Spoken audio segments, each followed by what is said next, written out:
maybe you could expand on how you got interested in politics in the first place. Yeah, I mean, well, politics is everything.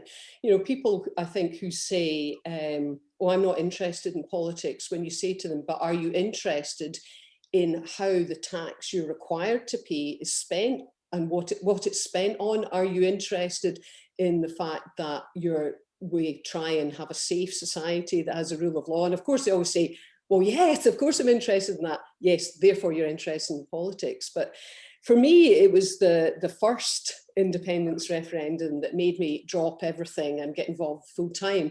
I mean, I'd been an SNP member for many, many years, but with different levels of activity. I think that's quite common depending on the age of my children and so on. I did less when they were young and I was working full time and all the rest of it.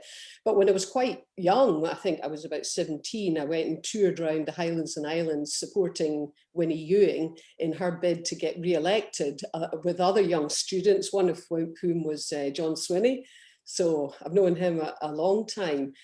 But it was really during the independence referendum, I felt so strongly, given what I have believed, that it's a normal state of affairs for a country to take responsibility for creating its own future. I thought, I cannot not be fully involved in this. Otherwise, I wouldn't be able to look myself in the eye.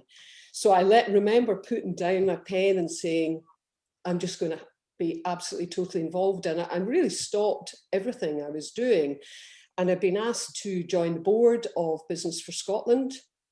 And from there, things kind of snowballed because there were very few women at that time who had some experience or could get the experience in the media talking about business and finance and economics. And as you recall, there was a lot of chat at the time about the risks of independence. And at this point, I would say, well, of course there's risks with independence, but there is also opportunities.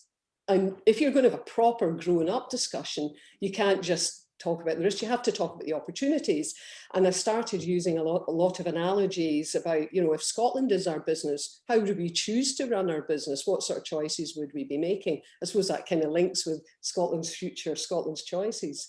But that was how, and having said I want to, and I'm on record as saying that from about 2013 onwards, I wanted to use all my skills and knowledge and wide variety of experience to try and shape a better Scotland.